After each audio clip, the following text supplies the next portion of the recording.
प्यारे विद्यार्थियों, राम राम। मैं हूं पीके वैद। स्वागत करता हूं आपके अपने यूट्यूब चैनल पे। और आप लोगों को जो तैयारी चल रही है हमारे यूट्यूब चैनल पे, आयुर्वेदिक उपचारिका और आयुर्वेदिक फार्मासिस्ट, जो आयुर्वेदिक उपचारिका और आयुर्वेद फार्मासिस्ट के विगत वर्षों में पूछे जाने वाले प्रश्न हैं उन्हीं को मैं सॉल्व करा जा रहा हूँ।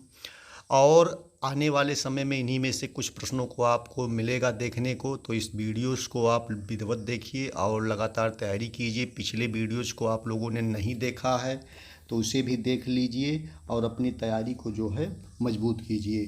प्रश्न नंबर 33 की चर्चा करेंगे। 32 प्रश्नों को नेक्स्ट वीडियो में मैंने आप लोगों को करा दिया था। प्रीवियस वीडियो में प्लेलिस्ट में जाके आप सारी वीडियोस को देख के अपनी तैयारी कीजिए। ये कौन सी धातु जीवन है? रस धातु, रक्त धातु, मांस धातु, शुक्र धातु। कौन सी धातु जीवन है ये बता दीजिए आप लोग। तो इसमें होगा 33 में कौन सा विकल्प सही होगा? इसमें बी विकल्प सही होगा, यानी रक्त धातु ये क्या होगा आपका जीवन है। रक्त अगर आपके शरीर में नहीं है, रक्त की कमी हो गई, एनीमिया हो गया, तो आपका जीवन संकट में आ जाएगा। इसीलिए रक्त धातु को जीवनीय धातु कहा गया है। प्रश्न नंबर 34 देखेंगे। शरीर में पैराथायराइड ग्लैंड कितनी होती है? शरीर में पैराथायराइड ग्लैंड कितनी होती है? तो 34 का विकल्प डी सही होगा। 4 की संख्या में पैराथायराइड ग्लैंड होती है। नोट कर लीजिए आप लोग।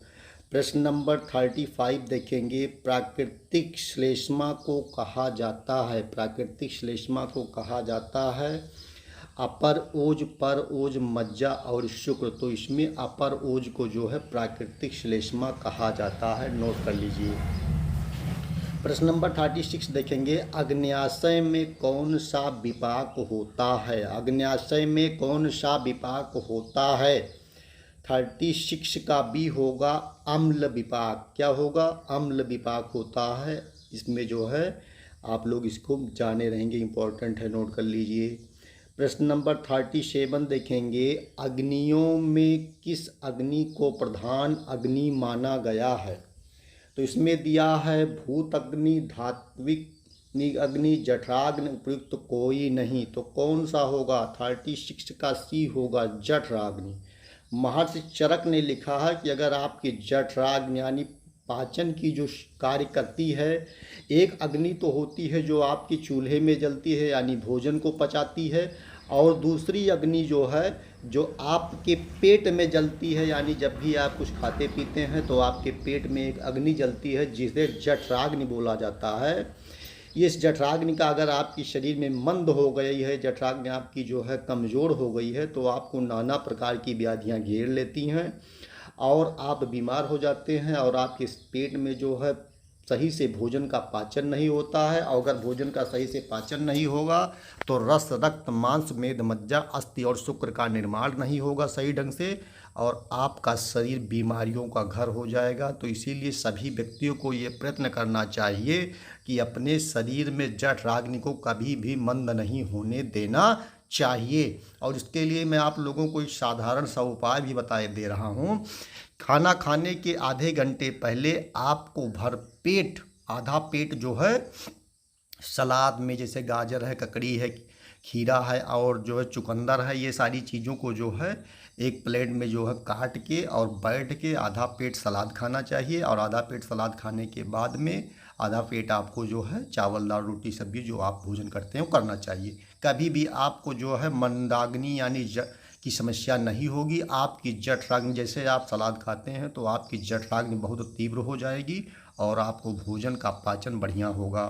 प्रश्न नंबर 38 देख लेंगे। 38 में दिया है मन के भेद हैं, मन के भेद हैं। मन के भेद कितने हैं? 38 में बी दिया हुआ है, यानी कि 2 होगा। मन के भेद कितने हैं? 2 होंगे। प्रश्न नंबर 39 देखेंगे। शुक्र में रसों की संख्या है 39। शुक्र में रसों की संख्या कितनी है? तो 5, 6, 1, 4। 5, 6, 1, 4 कितना होगा? आप लोग जान रहे हैं तो टिक कर दीजिए। 39 का बी विकल्प सही होगा, यानी 6 होते हैं। शुक्र में रसों की संख्या कितनी होती है? 6 होती है। प्रश्न नंबर 40 देखेंगे। पित्त का गुण होता है, पित्त का क्या गुण होता है? तो ये होगा स्नेह उष्ण तीक्ष्ण और द्रव अम्ल कटु उपयुक्त सभी उपयुक्त कोई नहीं। तो इसमें जो है आपका विकल्प सही हो जाएगा सी विकल्प उपयुक्त सभी। ये आपका स्नेह भी होगा, उष्ण होगा, तीक्ष्ण होगा, द्रव है, अम्ल है और कटु है। पित्त के इतने गुण होते हैं, 6 प्रकार के गुण जो है पित्त में 6-7 प्रकार के पाए जाते हैं। तो इसमें आपका विकल्प उपयुक्त सभी सही हो जाएगा। 40 नंबर का आपका विकल्प सी सही होगा। नेक्स्ट प्रश्न देखेंगे, प्रश्न नंबर 41 देखेंगे।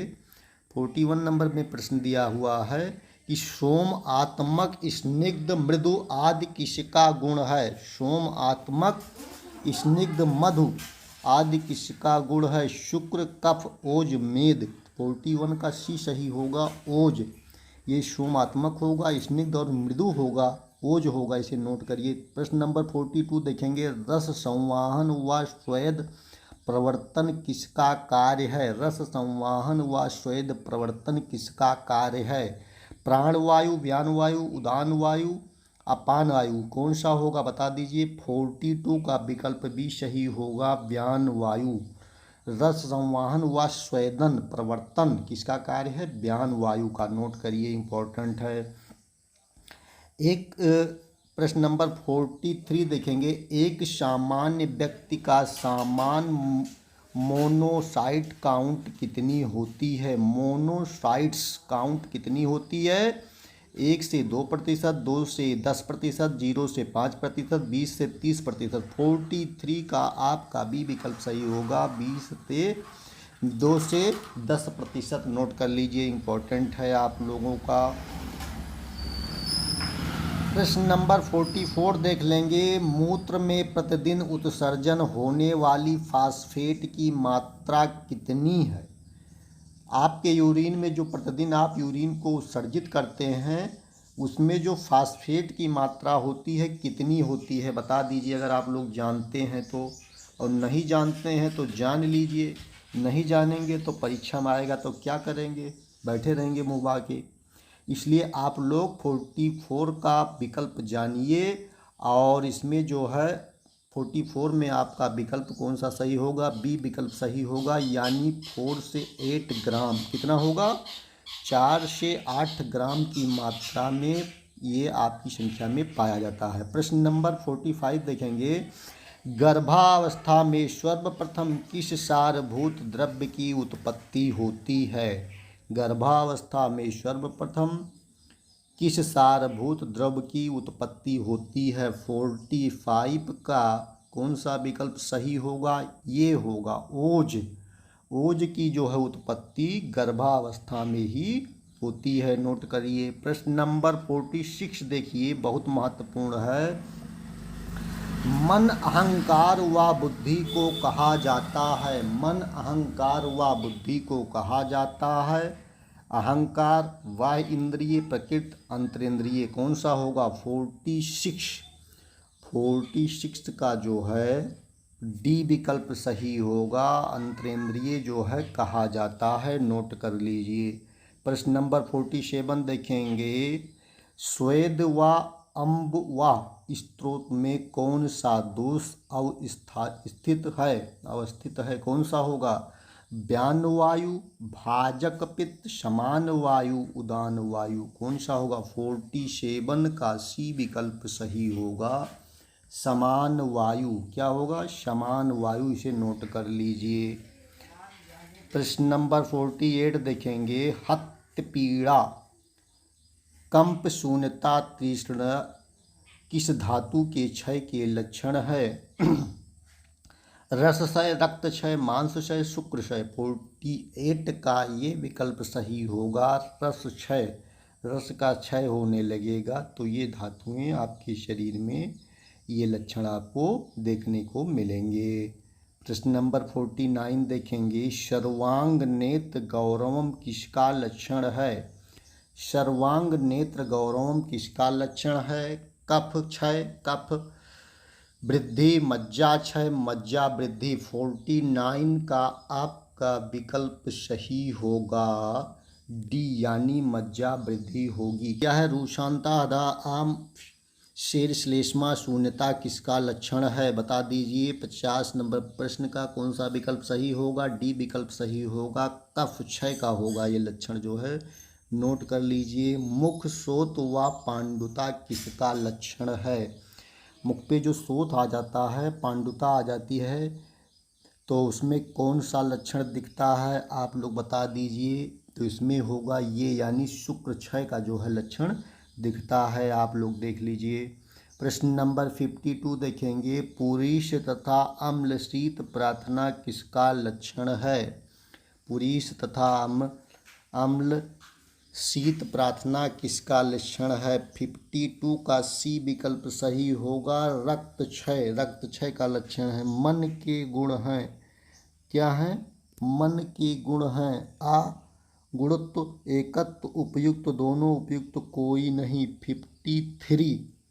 53 का कौन सा विकल्प सही होगा, सी विकल्प सही होगा, उपयुक्त दोनों, आगुणत्व और एकत्व जो है दोनों होगा।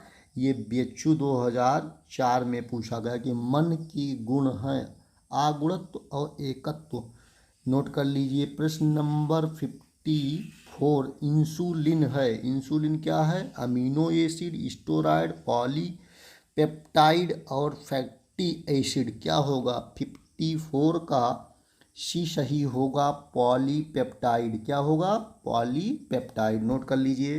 निम्नलिखित में से कौन सा त्रिदंड है, निम्नलिखित में से कौन सा त्रिदंड है, त्रिदंड कौन सा होगा, तो इसमें होगा शरीर, सत्व तथा आत्मा जो है ये त्रिदंड होगा, नोट कर लीजिए। प्रश्न नंबर 56 देखेंगे, आरोग्य गर्भ का कौन सा भाव है, रसज भाव, आत्मज भाव, पित्तज भाव, साम्यज भाव, कौन सा होगा। 56 का डी सही होगा, साम्यज भाव, नोट कर लीजिए। प्रश्न नंबर 57 देखेंगे, कर्म पुरुष के गुण हैं, कर्म पुरुष के गुण हैं, इसमें कौन सा विकल्प सही होगा, नोट करिए आप लोग फटाफट। 57 का बी विकल्प सही होगा, यानी प्राण, अपान, उन्मेष, निमेष, बुद्धि, मन, संकल्प, क्या होगा, यही होगा आपका जो है सही होगा, नोट कर लीजिए बी विकल्प। प्रश्न नंबर 58 देखेंगे, प्रश्न नंबर 58 में दिया है कि गर्भ में चक्षु व रूप की उत्पत्ति किस महाभूत से होती है। 58 का बी होगा, तेज से होती है, नोट कर लीजिए। 59 देखेंगे, मानस गुण है, मानस गुण है, 59 का डी सही होगा, यानी रज व तम जो है क्या है, मनुष्य का गुण है, मानस का गुण है। प्रश्न नंबर 60 देखेंगे, रज है, रज क्या होगा, प्रश्न नंबर 60 का गुण, दोष, अशुद्ध द्रव और उपयुक्त सभी, तो ये क्या है, उपयुक्त सभी, इसमें जो है तीनों चीज़ें होती हैं, तो इसको उपयुक्त सभी विकल्प सही हो जाएगा, नोट कर लीजिए। प्रश्न नंबर 61 देखेंगे, इसमें दिया है चरक संहिता के अनुसार बल के प्रकार हैं, क्या हैं, बल के प्रकार हैं। 61 का डी होगा, यानी सहज काजल युक्तकृत, ये आपका जो है विकल्प सही होगा, नोट करिए। 52 का देखेंगे, सुख की अनुभूति होती है, सुख की अनुभूति होती है इंद्रार्थ के सम्यक योग से, इंद्रार्थ के सम्यक योग से, नोट कर लीजिए। प्रश्न नंबर 63 देखेंगे, स्लिम आलिंगने धातु से किस शब्द की निष्पत्ति होती है। 63 का सी होगा, श्लेष्मा, श्लेष्मा से होती है, नोट कर लीजिए। प्रश्न नंबर 64 देखेंगे, 64 में दिया हुआ है कि समान वायु की विकृति से कौन से रोग होते हैं। 64 का डी विकल्प सही होगा, उपयुक्त सभी, यानी अतिसार भी होगा, गुल्म भी होगा, मंदाकिनी भी होगी, इसे नोट कर लीजिए भैया, इम्पोर्टेंट। प्रश्न नंबर 65 देखेंगे, प्राणवायु का निम्नलिखित कर्म है, तो इसमें क्या होगा, उपयुक्त सभी सही होगा, डी विकल्प, नोट कर लीजिए आप लोग। प्रश्न नंबर 66 देखेंगे, वाणी की प्रकृति में कौन कारण है, वाणी की प्रकृति में कौन कारण है? 66 का सी होगा बयान वायु। नोट कर लीजिए। 67 कोष्ठ के कितने भेद हैं? कोष्ठ के कितने भेद हैं? सी यानी 3 होते हैं। नोट कर लीजिए। बिट स्नेह किस धातु का मल है? 68 का डी होगा मज्जा धातु। नोट करिए। प्रश्न नंबर 69 देखेंगे। निम्नलिखित में से किसको छोड़कर दोष धातु व मल का ओज का स्थान माना है? 69 ये होगा वात को जो है माना है। दोष धातु मल का ओज का स्थान माना है। नोट कर लीजिए। प्रश्न नंबर 70 देखेंगे। प्राण या तनु में कौन सा श्रेष्ठ है? बता दीजिए। 70 का कौन सा विकल्प सही होगा? डी विकल्प सही होगा, यानी ओज होगा। क्या होगा? ओज होगा। नोट कर लीजिए, महत्वपूर्ण है। प्रश्न नंबर 71 देखेंगे। मन किसके द्वारा नियंत्रित रहता है? मन किसके द्वारा नियंत्रित रहता है? तो मन वात के द्वारा नियंत्रित रहता है। नोट करिए। प्रश्न नंबर 72 देखेंगे। पर ओज किस में रहता है? 72 का बी होगा पित्त में रहता है पर ओज। नोट कर लीजिए। 73 में देखेंगे। वह वायु जो कोष्ठ में विचरण करती है। 73 का डी होगा समान वायु जो कोष्ठ में विचरण करती है। 74 देखेंगे। वह वायु जो संपूर्ण शरीरगत होती है। 74 का सी होगा व्यान वायु। प्रश्न नंबर 75 देखेंगे। प्राकृतिक पित्त की उत्पत्ति होती है। 75 का सी होगा यानी अम्लपाक। इसको नोट कर लीजिए, इंपॉर्टेंट होगा। नंबर 76 देखेंगे। धात्विक अग्नि की संख्या है 13, 5, 8, 7। 76 डी विकल्प सही होगा, 7 है। प्रश्न नंबर 77। ऊष्मा वायु स्नेह काल एवं समयोग है। 77 का ये होगा आहार परिमाणकर भाव जो है ये होगा इसका आंसर सही। नोट कर लीजिए। 78 रक्त धातु का कार्य है। रक्त धातु का कार्य है, क्या है? 78 का बी यानी कि जीवन। रक्त धातु का कार्य क्या है? जीवन। 79 मेद धातु की उपधातु है। 79 मेद धातु की उपधातु क्या है? स्नायु है। स्नायु को जो है मेद धातु की उपधातु कहा जाता है। ये देखेंगे। आचार्यों ने स्तन का प्रमाण बतलाया। 4 अंजलि, 10 अंजलि, 2 अंजलि, 8 अंजलि। 80 का कौन सा सही होगा? सी सही होगा, यानी 2 अंजलि। नोट कर लीजिए। 81 का देखेंगे। 81 में दिया हुआ है कि रस की उपधातु नहीं है। रस की उपधातु नहीं है तो कफ उपधातु, रस की उपधातु नहीं है। मज्जा का कार्य है। मज्जा का कार्य है। 82 में मज्जा का कार्य क्या होगा? बता दीजिए। इसमें होगा आपका ये विकल्प यानी अस्थिपूरण। मज्जा का क्या कार्य है? अस्थिपूरण। प्रश्न नंबर 73 देखेंगे। अपर ओज का प्रमाण है। 83 अपर ओज का प्रमाण है अर्धांजलि। अर्धांजलि जो है अपर ओज का प्रमाण है। प्रश्न नंबर 84 देखेंगे। इसमें दिया है शरीर में गति उत्पन्न करना किस धातु का कार्य है? 84 का बी होगा, यानी मांस धातु का कार्य जो है गति उत्पन्न करना है। प्रश्न नंबर 85 देखेंगे। 85 में दिया हुआ है कि रस, रक्त, मांस, मेद आदि को कहते हैं। रस, रक्त, मांस, मेद आदि को कहते हैं। 85 का डी विकल्प सही होगा, यानी धातु कहते हैं। रस, रक्त, मांस, मेद, मज्जा, अस्थि और शुक्र जो है ये आपकी क्या हैं?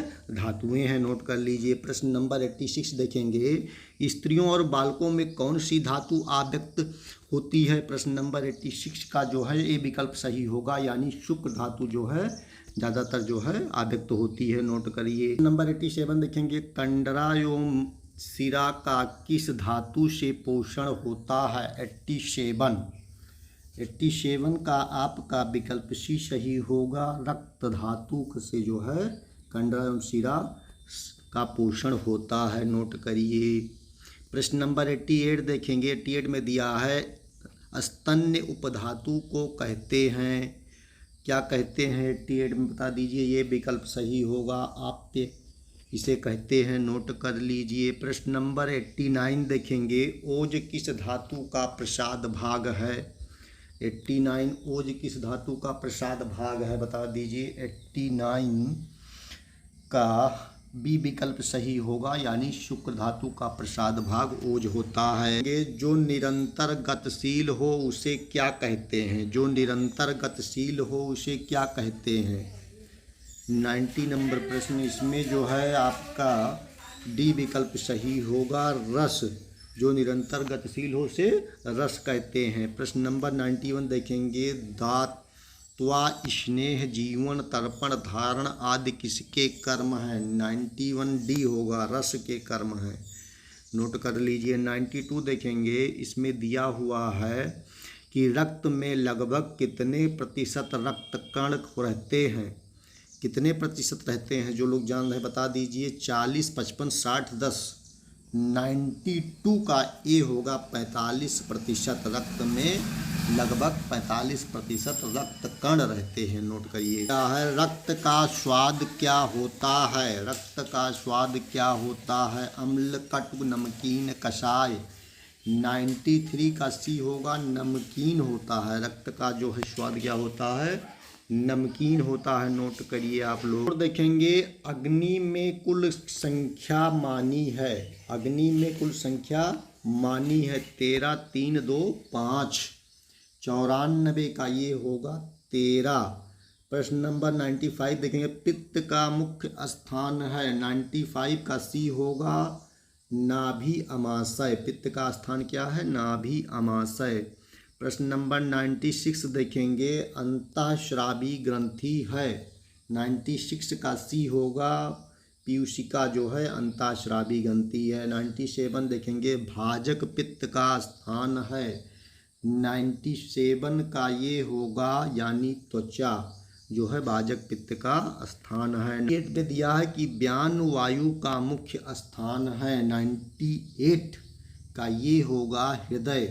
क्या होगा, हृदय इसका जो है मुख्य स्थान है। नोट कर लीजिए कि तेजो जल का श्रावण किस अपव्यय से होता है। 99 तो बता दीजिए। 99 का ये विकल्प सही होगा, तारामंडल।